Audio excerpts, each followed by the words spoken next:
how is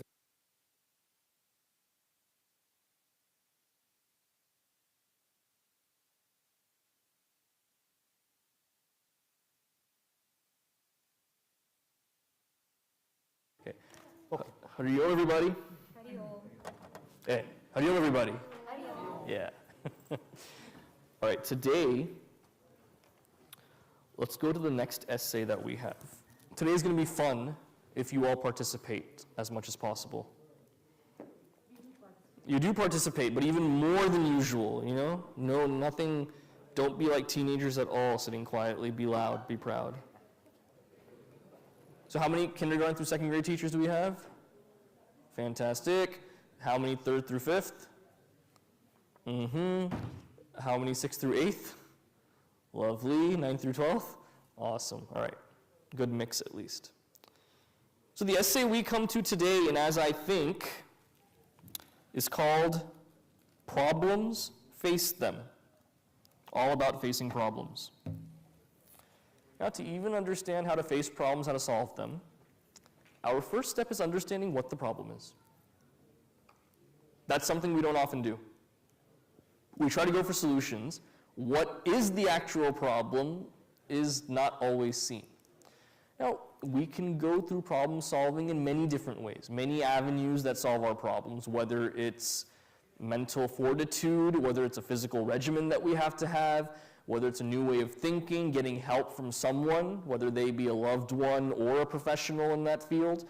We have different ways of solving problems. But understanding what the problem is should be our first goal. Now, when it comes to like self-help frameworks and things, I'm usually averse to them. I think they're quite rudimentary, quite basic. But there's one framework that we can use helping us understand different areas of our life. It's called the 8 areas of life. What are these 8 areas of life? And can we zoom in a little bit on the, just so the Saket friends can see my terrible Ganda handwriting as well? So what are the 8 areas of life? One is physical environment is one. Then career and business is another. Wealth and finances is one more area of life. Then we have our friends and contacts. Then after friends and contacts, there is fun, recreation, entertainment. Then we have physical health. Then there is family, parents, spouses, kids, in-laws, outlaws, all of that. And then personal development. Hobbies, those skills that you would like to develop, those ways you want to grow at a personal level, personal development. Now, the first question I have for you all is, we have these 8 areas of life. When it comes to prioritizing, there's a top 3 that you can surmise. The top 3, what are the top 3 areas that we are conditioned to prioritize? Whether by society, whether by our upbringing, whether by pop culture, whatever entity that has that influence on us, what are the top 3 in order that we are conditioned to prioritize? That others tell me I should prioritize these top 3. What are some number ones, Amma? Career business, yes. Yes. Family. What are some of the number ones? Health. Wealth. Pirbidila Hindustani. Woo! What else? Fun is a number 1 priority for some? Conditioned, okay. Yes. What else? Friends. Friends. What are some number 2s? Fun can be number 2 for some people. What else? Hobby. So that's also fun recreation. It could be also personal development. Keeps you sane, you know, so.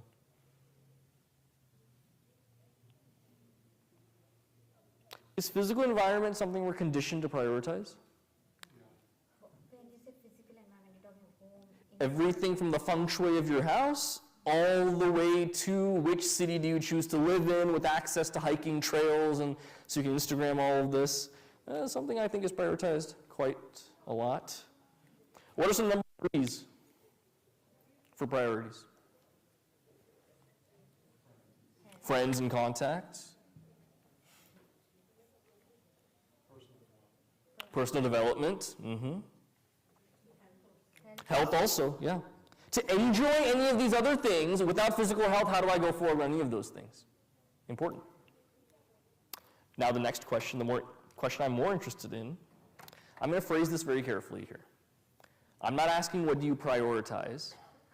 Which are the top 3 areas that occupy the most space in your mind? So it's talking to people. Out of these 8 areas, what are the top 3 in order that occupy the most space in your mind, either in a healthy, good way or anxiety way also? So one scheme that was given was, let me choose a different color. One was given was career, family, wealth. What else? Give me another 3. Give me another top 3. Health is the first one, okay? Family is number 2. Friends is number 3. These are the contacts we don't choose. These are the ones we do choose. That's the difference between friends and family. All right? Spending time with these people, we want to spend more. When we spend time with these people, we think when will it end? That's the difference between friends and family. Okay, what else occupies our mind?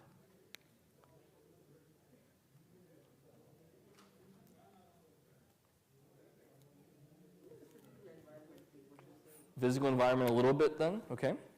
Now the next question. Okay. Where do we find the most problems?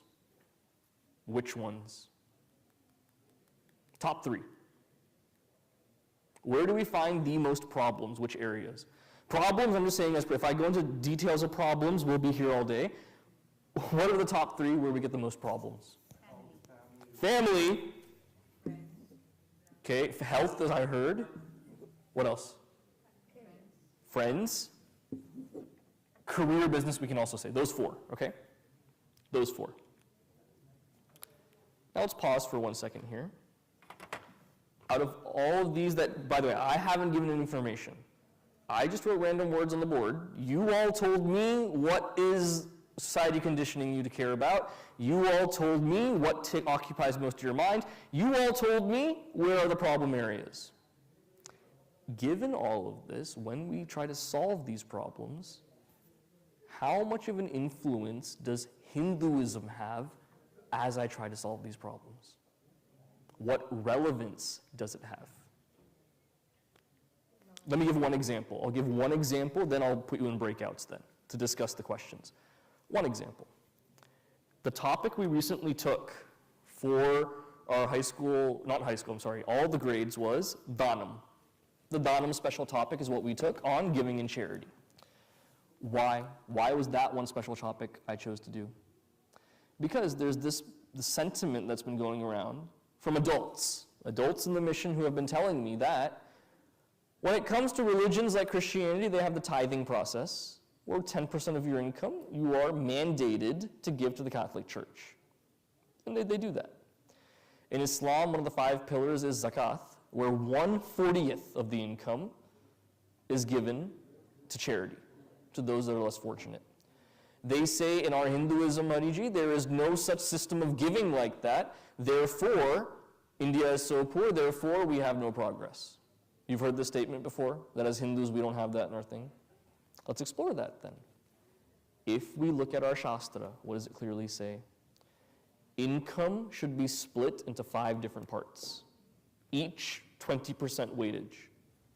1/5 should go to the poor in charity.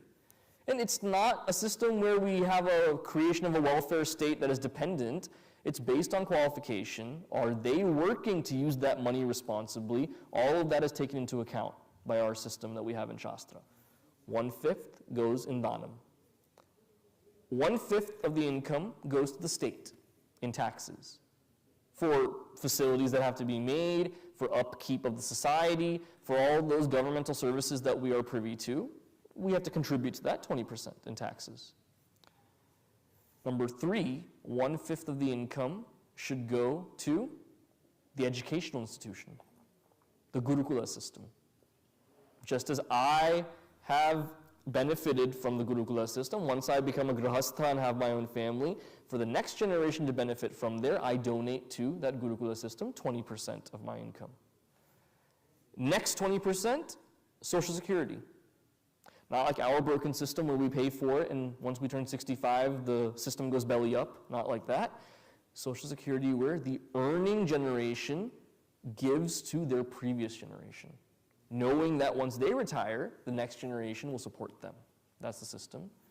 Final 1/5, what does the money go to?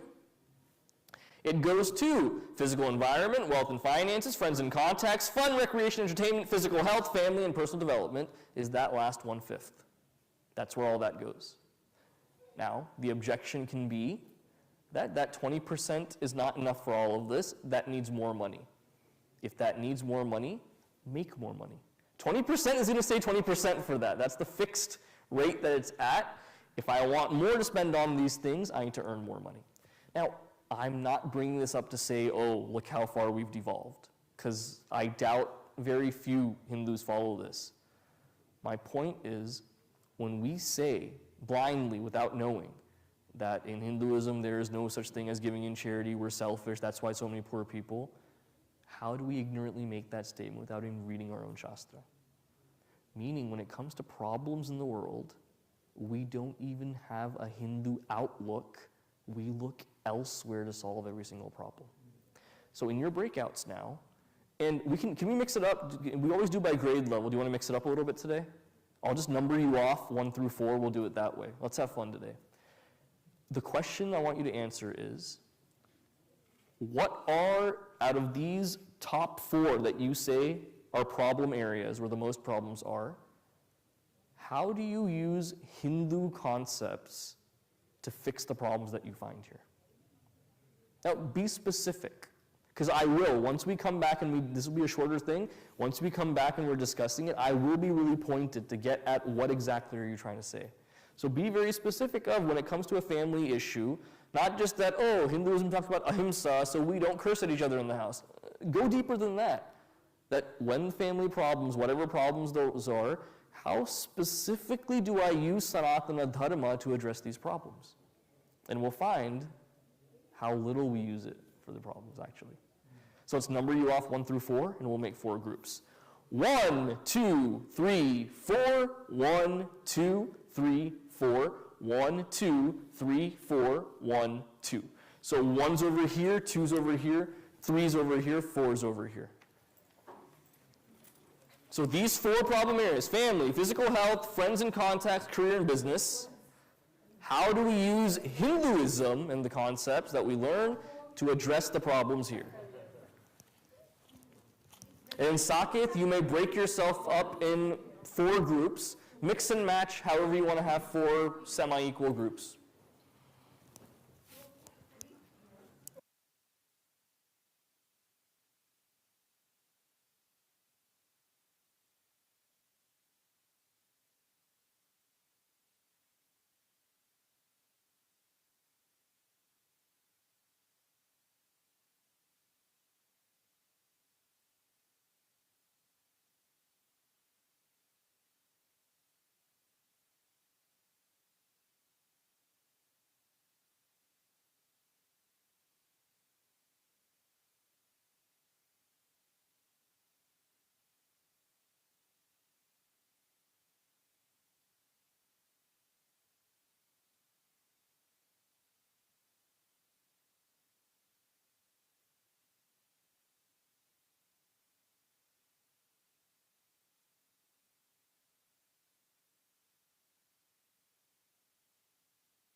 All right, let's have fun now. Those of you in Saket, let's pause on the discussion. We'll get in one big group and just discuss now. So I'll start with the preface and then we'll get to your answers here. What do we look at first here? Was it physical health was the first one you looked at? I'll go around first. When it comes to these different problem areas that we've identified, that the areas of life cause the most issues, where we have the most issues, it's easy to say that yes, there is a Hindu relevance in this aspect, and I do use Hinduism there. Like one is, we take our kids to Bal Vihar in the family, we celebrate Mahotsavas at the home, my kids say they're Hindu, we're doing it. That is the relevance that's there. I'm trying to get to a deeper level where, looking at the implications, if we are truly infusing Hinduism into the family, as much as we think we are, would there be a disconnect from Hinduism once these kids leave the house? There wouldn't. If we're truly infusing it as we think we should, as we think we are, that disconnect would not be there. But sadly, what's the case? Whether it's a Bal Vihar graduate or otherwise, once the Hindu child leaves the house, for the majority of them, the Hindu connection and Hinduism playing a role in their lives is next to none. It's insignificant, really has no bearing on them. And so when we make decisions, family decisions, about my health and fitness and how I go about things, what type of career I choose, how I conduct myself in that career, what do I want out of that career, what is the purpose of it for myself and others, religion plays such a small role in that. Same thing when it comes to my friends and contacts. Let's look at this example, for instance. You've been here in this city specifically for at least 10 to 15 years or more, most of you, or at least in this country, in this whole region. We didn't choose who our friends are for the most part. We did, but it was convenience at first. Whom do we meet and see? My parents moved here in the early 90s, in 91. Believe it or not, in Dallas at that time, early 90s, if you were at like a Kroger or a Tom Thumb or somewhere and you saw another Indian, you'd stop and get their number. That's how few there were. Yeah. Today, though, you would probably turn and then walk even faster, right? The places we come from, saturated with our people. We've peacefully conquered everywhere. Irving, Frisco, and everything, those are our places now. We've annexed them into our own. Now a white is a foreigner, right? They're getting up and moving away because they're the minority, the persecuted minority now. I remember, I came in 91. Yeah. So we used to smile at people the moment we see an Indian, like you said. It's not allowed anymore. We can't smile at people when we see them now. It's totally different. So our friends also, now there's more choice in this day and age. Living in this country as a Hindu, we choose friends that have similar backgrounds like us. That's one important thing. So language and things, I know, for an Indian community that's important. We choose friends also based on social strata. The worst feeling is when you have to hang out with someone who's like twice as rich as you are, because their tastes are also different. To keep up is difficult. You want to go out to dinner and you say, let's get some fast food. No, they want to go to a sit down where it costs $70 for each plate. Once or twice you can do that, but every time? For them, that's pennies. For me, that would be stretching my budget a lot. So similar social strata experiences, that's also integral to a friendship. Now, when we make friends, value systems, they align, we look at that also. But does someone's religious conviction, does that play a role in whether we make friends with them or not? It does to an extent. The biggest place is when it's time to have a child married, we say, is the family good, the one that we're going for? That alliance has to be good, the family has to be good. Again, when it comes to that family, social strata we look at, what region of the country, what are they from, we look at that. Their value system and what they prioritize, we look at that. Again though, religious conviction, is that something that actually plays a role? Educational qualifications, all of this we'll look at very clearly, but in our friends and contacts, that religious conviction, that's not something we really look for. Why is that important? Why am I pointing that out? In Bhajagovindam it's given, Satsangatve Nisangatvam. Satsang is not just this, where one person sits here, I hold you hostage and put you all to sleep. That's just what I do here. Satsang can be discussion on spiritual topics amongst friends. That is also satsang. How many of your closest friends, think about this, each one for themselves, how many of your closest friends can you actually discuss spiritual topics with? Many of them? Many of them? You feel comfortable raising the question then? That's good. You're very lucky, because the vast majority of people I speak to in the mission, their friend circle is one, and then mission is somewhere where they come. It's really hard to find that balance where they can discuss these things with their friends.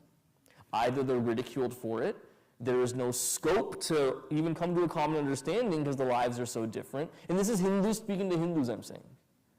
So, religious Hindu influence on the areas of life, it's not as much as we think it is, especially in comparison in this country to people of other religions, where the way they celebrate their festivals, the identity and conviction they have in what their practices are, they will not compromise for anything, and they pass that on to their children and their families as well.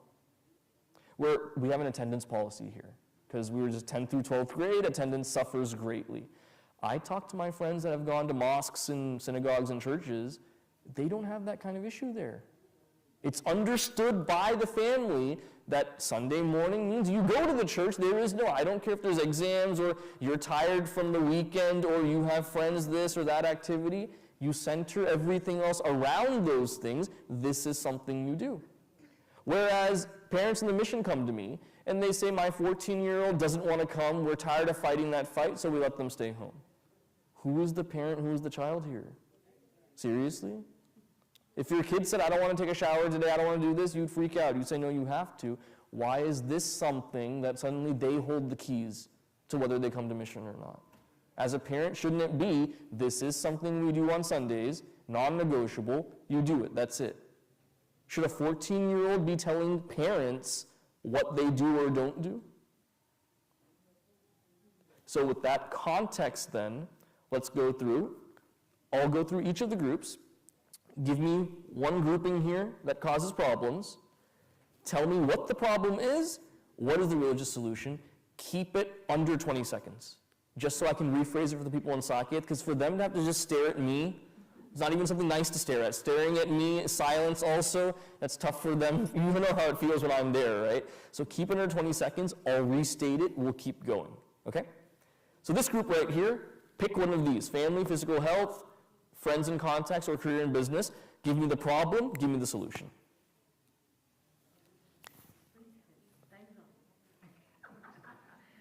So our choice was career. Career and business. Business, and we decided that when you go in progression in the career going up, we always go do it in a dharmic way and with karma yoga as the principle from which you grow. So what is the problem there that this solves? The problem that See, the problem is that people are not associating with that or with that when it comes to the career. It's about money. Okay, so the problem is when it comes to a career or business that we're in, the goal is money. Getting carried away from that, dharma falls away at that point. What is it I should be striving for? That goal setting falls away completely. My direction is completely wrong. So that's the issue that we face. Now, what role can religion play in that at all? Look at goal, for instance. I knew one mission member a while ago. He used to work for a beer distillery. I mean, he wasn't physically pouring it and putting it. He was on the IT side, software, logistics, frameworks, all this stuff he was making. And he was making good money doing that. At a certain point, after attending satsangas and everything, he thought to himself, what is it that I'm actually doing with my skill set here? I work, challenging work that I have, it is intellectually stimulating, the coding and making these processes and stuff, it's fun. Team members are also nice people to work with. At the end of the day, when I work really, really hard, I just help a few more people get drunk on the beer that this company sells. Is that my lasting imprint and legacy? So he switched jobs. Saying that this career, the skills that I can apply anywhere else, Why do it for something like this? That conscience grows. Okay, that's one basic level. One more example I'll give you, one hard-hitting example. Back when I was a chick, there was one member of our chick group here in Dallas. At that time, he was 33 years old. He had completed about 6 years before then, completed a bachelor's plus MBA at an Ivy League school. And he was on the board of directors of a company, and he was their CFO at the age of 33. Where everyone else on that board is probably 60 plus, and he's 33, because of his talent, his tenacity, it was amazing to see. But then once he started coming to Chick Satsangas, really exposed to Swami Sarveshananji, he started seeing at work, I'm being told to cut corners, I'm being told to deal in black money at certain times. It goes against the whole moral system that I'm learning here at the mission. It does not agree with what I do at work. And it's the case where he said to me, I want to not do this anymore. Who else but this CEO would have given a 32-year-old a chance to be on the board like this? This has done amazing things for my career. I can't just leave right now. It's going to hurt my career. He ultimately ended up resigning his job, saying that it's unconscionable to live that way. So when it becomes difficult to reconcile career, where I have to do certain things I don't want to do, usually religion is what I can dismiss and kick out, so that consciousness does not seep in, so that I don't feel guilty then, in favor of money and things. So we see, how does that stop? Pujya Gurudev explains it beautifully in his book, Secret to Action. That when it comes to these goals that we're setting for ourselves, if my development as a sadhaka is not my top goal, none of these other things in religion will matter at all. That I can't say I'm a sadhaka in front of the altar, but when it comes to how I earn my money, dharma does not matter at that point. It does nothing for me. I can do hours and hours of pujas a day. I can donate millions to good organizations to try to clear that guilt that I feel.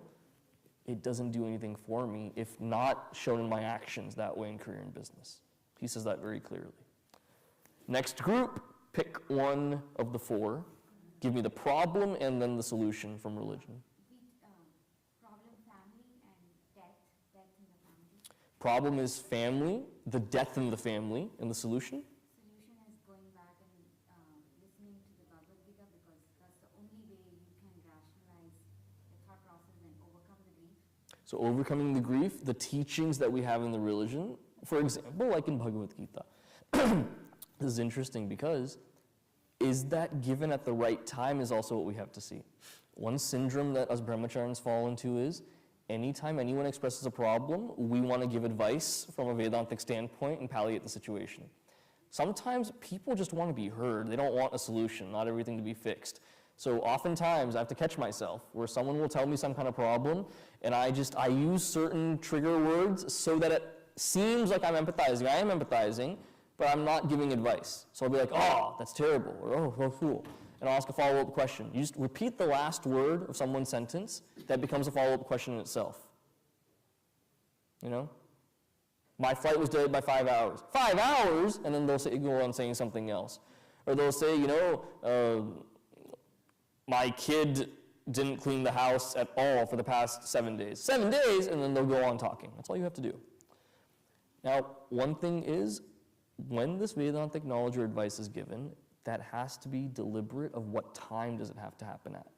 If someone has just lost a loved one, going and saying at that time when they're crying, saying, this body is only a vehicle, Atma is all that remains really, and just as you take your clothes off and put new clothes on, this body is also an old body being taken away, new body, do not grieve, the wise do not grieve. People will slap me if I say that, and they should. That's not the right time to give it. Similarly, if someone just has a baby, and they invite you to see the baby, and that you go and you say, cute baby, and you say, does it look like the mom or the dad? You make something up, because all babies look the same. You can't tell who they look like just yet. Instead, the baby is born, and I, brahmachari, go there and I say, look at this jiva born again into this 5-sheath enclosure. Because of those vasanas in the previous life that were not exhausted, again born in this ignorance, where mutra, vishta, they have to go through this entire process again like this, only for expiration other time. They will slap me. And they should. That is not what is appropriate at that moment. So as much as the knowledge is used, which appropriate stages is it used? And I'll tie this into one more thing, where parents often say, we want our kids to pray to Bhagavan and everything, but we tell them, if you don't pray to Bhagavan, you won't get this, you won't get that. That's not the right way to do it, but how do we convince them? At that age, it's okay to do that. Just tell your 7-year-old child that you have to pray to Bhagavan or else. It's okay. It gets them on that track. Even for us adults, if you've ever sat through Satyanarayana Katha during the puja, what do all the stories sound like? He vowed to do the puja, he never did the vrata after that, his ship sank, his kids died, this happened. It's a scary thing, but the point being, do not forget that, Bhagavan. Let these stories remind you to keep them in mind, or else. As adults, when we need those kind of stories to keep us on the path, kids, don't they need something like that too? So it's evolution. What message do we have to get? That highest Vedantic message is not always the one to give. There are other messages where, in this essay, Pujya Gurudev clearly says, for whatever the problem is at that level, that truth needs to be given for that level then, is what he says. Good one. Third group, yes? Can I ask a question? Yes. I understand your example of when it's appropriate to give advice. I'll give you an example of my own parents. They're very, they study quite a lot of Advaita. And they're like, we're no longer going to come to birthday parties. We're not going to do any of these karmas because that just reinforces Janma Sthiti Laya. And they're like, and people get offended by that. They're like, you're not coming to my birthday party? And they're like, that's just not, it's no longer compatible with kind of our stage of life and the growth that we're trying to do. So I'm curious, your example was apt, but to what extent should other people's sentiments dictate what you do or don't do? So to what extent do other people's sentiments dictate what we do or don't do? Specifically with the kind of example where elderly people that are very steeped in this knowledge say things, vyavaharik things like birthday parties, weddings, we don't attend these things. That's not something we're going to do anymore. As long as we are alive in a certain stage of life, there are not, I wouldn't call them obligations, but we have certain norms that we must follow. In our culture, for example, this new trend that's starting with weddings is we want a destination wedding so that we don't have to invite a lot of people, only 20 people. We want a small wedding. In our Hindu culture, the reason why so many people come to a wedding is the more blessings you get, the more you're set to keep going in life. Especially when there are the elders of a family that can give those blessings, there is nothing greater than that. Whether it's a birthday, an anniversary, a wedding, whatever it is, the elders that we have as a part of the family, when they're present, it raises the very, enriches and uplifts the very event that's going on. So often then, with the mission right here in Dallas, for example, I'm a 30-year-old brahmachari. I'm not the elder here to give any blessings anywhere. Whenever we have a puja, mahotsava function, when I see Shri P.B. Garteji and Asha Garteji coming for these things, it makes me so happy then. That they're in their 80s, they started this whole center here and all the work they've put in. When the elders of our Dallas family, those two, when they come and bless what is going on as an event, that raises the entire feeling that we have in that event. Blessings of the elders are needed there. So advice and people's sentiments, yes, people are entitled to their opinions. And withdrawal from certain actions is required at a certain stage in life. Also understanding what is the benefit of doing certain things, at least doing those things a little bit, so that the benefit is still felt. Because we're coming to a day and age now where elders in our Hindu culture being there and everything, it's dwindling a lot. Just by the mere fact that we have children at a much later stage right now. You all, did you ever meet your great-grandparents?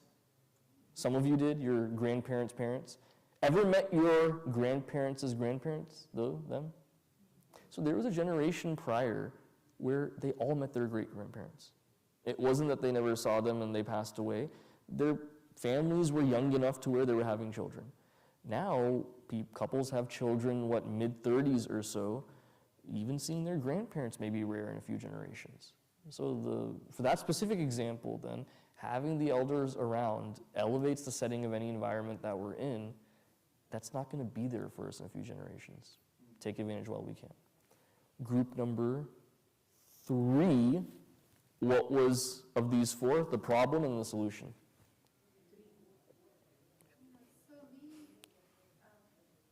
we basically discussed how we use Hinduism in our everyday life.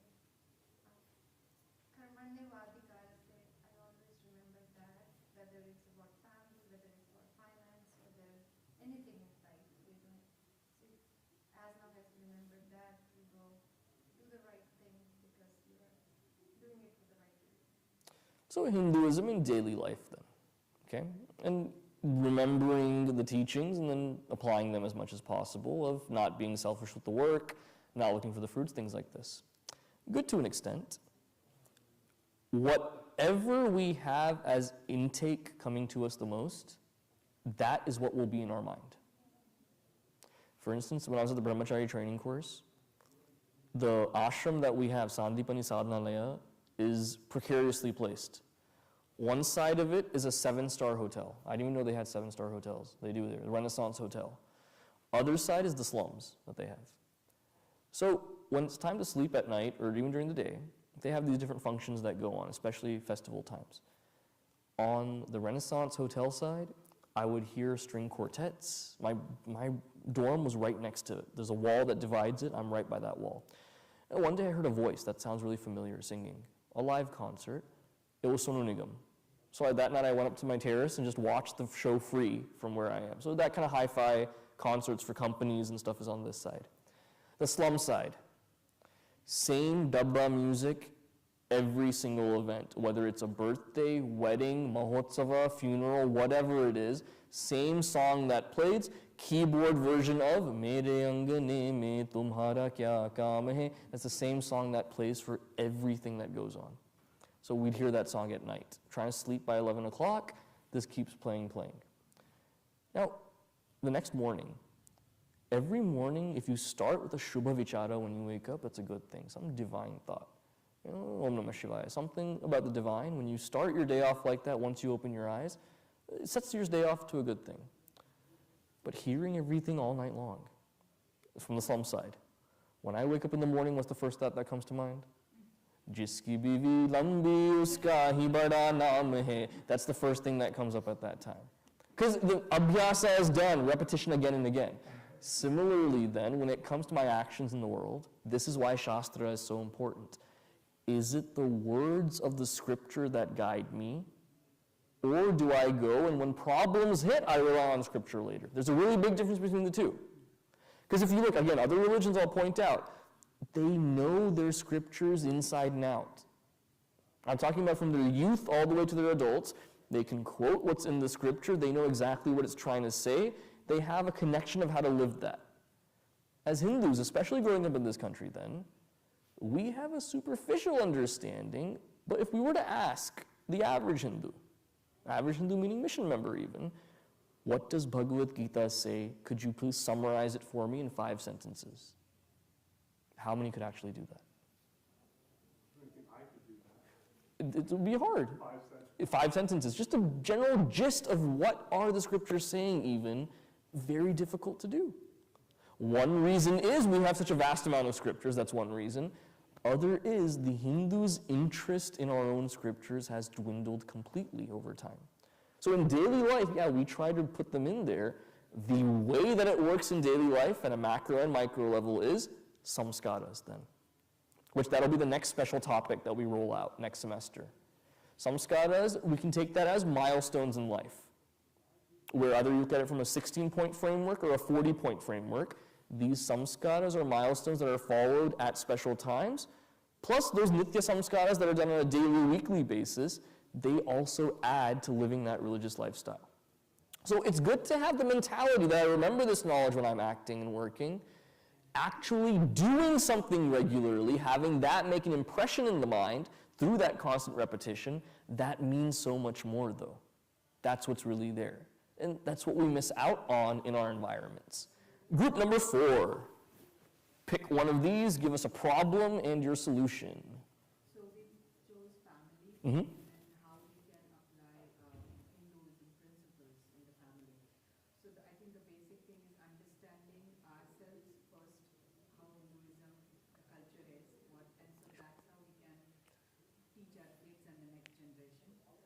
one basic thing is praying together in the family every day. You know, not just on special occasion, but just praying.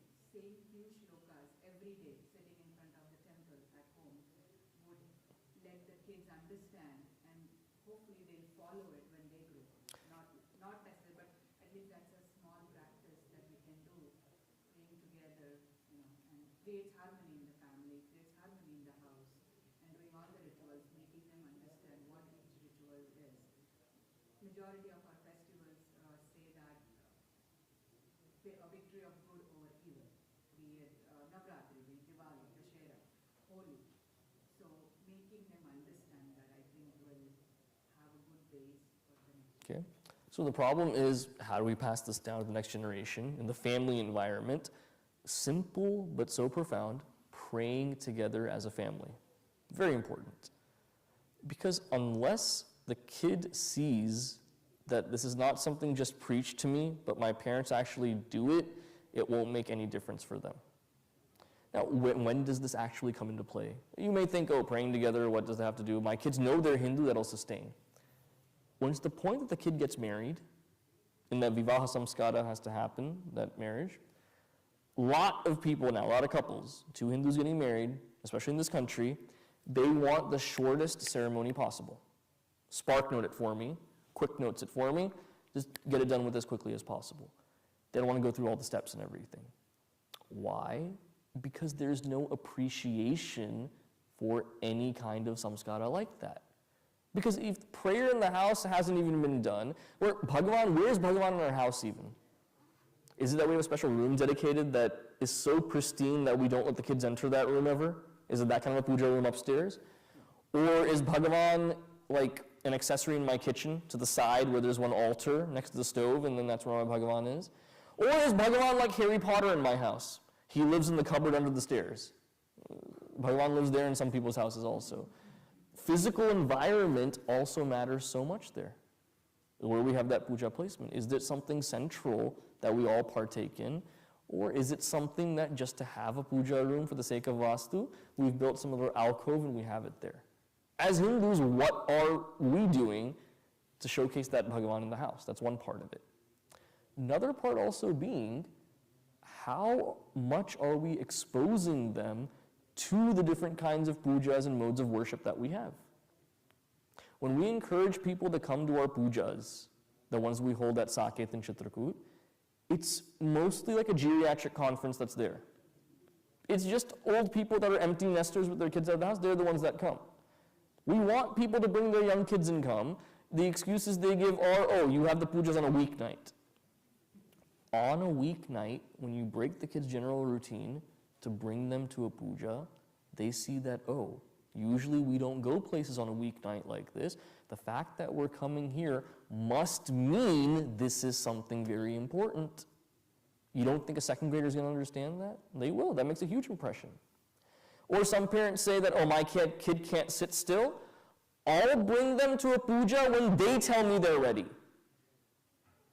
That's so intelligent sounding, huh? So you're saying you're not going to bring your kid to a puja. When he becomes a 9th grader, one day he's going to say, Mom, today I am ready. I want you to take me to puja. Is that really going to happen? Again, who are the parents, who are the kids here? Oh, my kids don't like going, they complain. Drag them to the puja then. Make them sit there the entire time, it'll come. Could you tell your parents at that age saying, I don't want to, well, you know, it didn't work out that way with your parents. We're cutting a lot of slack. So I'm not here to scold, that's not my purpose here, okay? I'm just thinking out loud here. I just think really loudly when I'm passionate, that's all it is. No need to be scared. But my point being, when it comes to especially the family system, if we are ingraining that Hindu culture as much as we think we are or we should, there would not be a disconnect once they leave the house. Now, part of that is on the family to make that happen. Equal amounts, it's on the institution as well. And that's my biggest thing. Just like you guys, what keeps you guys up at night? You know, our finances as a family, or my kids doing this, or those are the thoughts that keep you up at night. And you may say, Hariji, we're grahastas, you're not, so you probably have nothing keeping you up at night, you don't have all these problems. When I'm laying in bed at night unable to sleep, the thoughts in my mind are, Man, we're trying to get chicks to come for our things, but once they leave Bala-Vihar, no one wants to come back. Or I'm seeing that Bala-Vihar kids' attendance is dwindling because they're not connecting with their teachers. This is the kind of stuff that keeps me up at night. So it's there, and institution has to step up just as much as the family has to step up. So in conclusion, today's purpose of this satsang, teacher satsang today was looking at Gurudev's essay, Problems and How to Face Them, within this framework of 8 areas of life, where we see what are we conditioned to prioritize. One subtle layer more than that is what actually occupies our mind the most. Where do we find those areas with the most problems?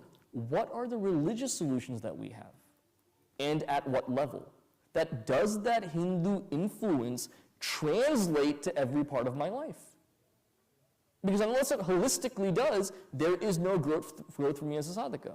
Where I can say, yes, as a family we do our puja, I do believe in doing a career that is noble. At the same time, though, when it comes to my body, I will drink, I will smoke, I will do all of these things. Laying at the level of tamas, but on a showy outer level, all of this matters. Does not compute.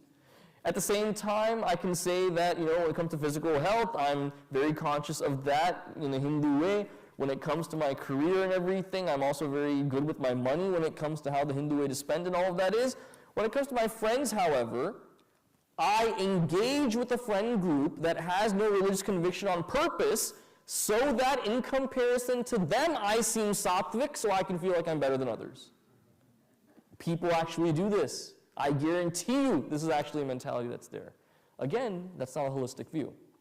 So just something to think about. This made me think a lot when I was just staring at this framework for 3 hours a few weeks ago.